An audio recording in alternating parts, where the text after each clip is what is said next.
I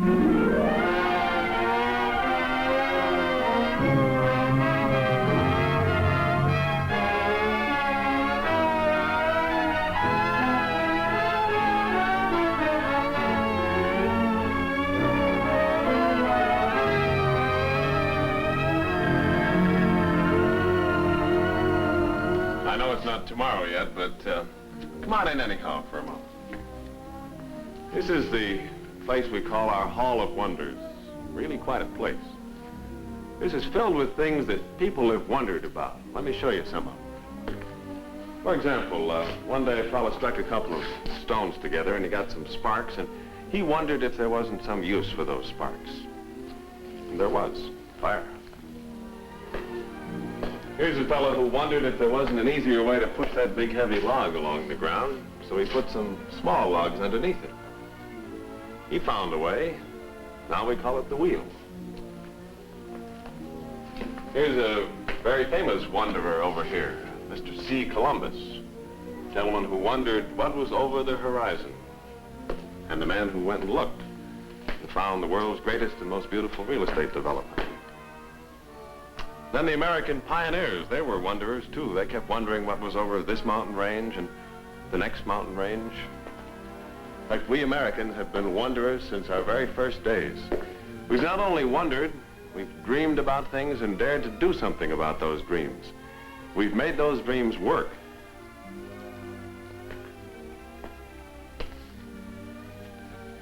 Alexander Graham Bell here. He wondered if he could send a voice through a wire. And Tom Edison wondered. He wondered if he could perhaps light the world through a wire. And the Wright brothers wondered if man could fly. And here are a couple of wonderful people. They're wonderful because they inspired those others. And they're real people. And you ought to know them. In fact, if you don't know them, you're not in business. Because that's the American consumer family. The business is wondering what Mr. and Mrs. America want, and then seeing that they get it. They've kept inventors and engineers busy wondering since the earliest days. Someone wondered if there wasn't a better, more convenient way. And there is. Wonder if we can find an easier way to do that. We can. We Americans have wanted things that we've only dreamed about. And things that we've never even dreamed about have often been given to us. For example, we're the most moving about people on the earth. We've never lost our interest in better transportation. Yet it took a dreamer to think of getting rid of the horse.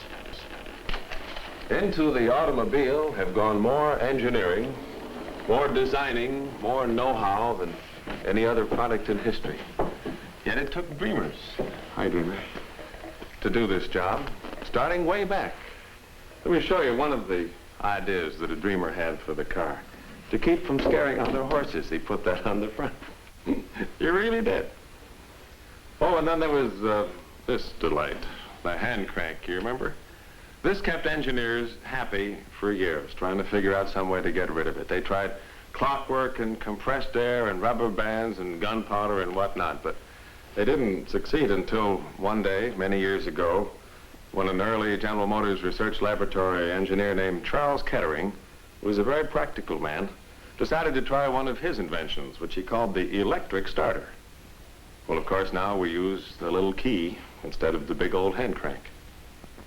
Through the years, it's been like that. People saying, why can't we fix this so people will like it better? And someone else saying, well, let's try. The closed body gave the why can't we dreamers and the let's try engineers some problems which couldn't possibly be solved. So they solved them anyway and made automotive history. What started with trying to get in out of the rain has kept 3 generations of engineers mighty busy. This seems to prove that there's more than one way to solve every problem. And 2, it proves that dreamers are never satisfied.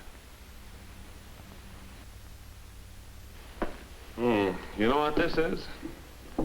It's one of those old floor-mounted gear shift levers. Once a lot of people wondered if we couldn't get along without these. Some were researchers looking for things that had never been thought of before.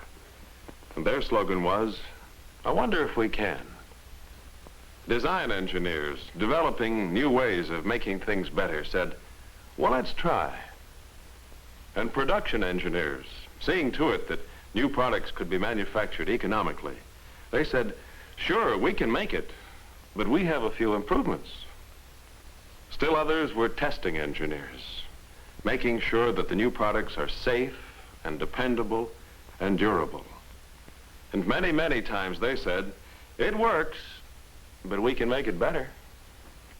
This just because someone wondered what it'd be like to drive without having to shift gears. And along with the new idea in automatic transmission came new ideas for engines, engines with more power and more economy. Suppose I'd been sitting in a car like this several years ago and I'd said to you, gee, wouldn't it be swell if steering were real easy like this, especially when you're standing still? Well, you would have said to me, we're already working on that. And so we have been, for a long time. We make a few thousand drawings and blueprints. We build and test, maybe 100 experimental models. Then, if we and the practical designers and the hard-headed production men and the skeptical testers have done our jobs right, well, then the factory men can turn yesterday's dream of effortless power steering into today's reality. Now, that looked easy, didn't it? And I'm not a bit tired. I want you to see an exhibit now of early American art, one that I whipped up back in the 4th grade. This is the Garraway Dream Car, a real super-duper macaroni special. I was mighty proud of this, I remember. Of course, I didn't have much to go by about this time. I remember Dad had just traded in the family car, which looked like this, for a brand new beauty. Every few years, the family pride and joy would get traded in on a new model. And you can see for yourself how more than 40 years have changed her. Advanced styling has always been the result of designers dreaming a little ahead of the public's desires and engineers making those dreams practical as soon as the public was ready for them. And even while Mr. and Mrs. America are enjoying today's family car with all its comfort and performance and safety and economy, the designers and the builders and the testers are already at work to make it better for tomorrow. Well, there's been a lot of change for the better in this department, too. I remember my mother used to say there's a little of the boy in every man and a little of the tomboy in every girl. And I think she was right. I think that explains the way we feel about sports cars these days. Well, here's about the happiest automobile I've ever seen. The men who designed this had fun. And the builders and the testers had fun. And while it's never going to take the place of the family car, I, for one, am going to have a lot of fun owning it. Now, this could never have happened unless the world's largest manufacturer of automobiles had put its tremendous resources back of the job of designing and building a sports car to uphold American leadership in every field of transportation. They built her to handle like an angel, with every ounce of weight right where it belongs for perfect balance, clean and sleek and efficient looking, and light and strong. And they kept the cockpit simple and practical. For the power plant, they started with the finest valve and head engine. Some extra special features of higher compression, triple side draft carburetors, and dual exhaust give her 160 horsepower. Naturally, the automatic transmission quadrant's on the floor.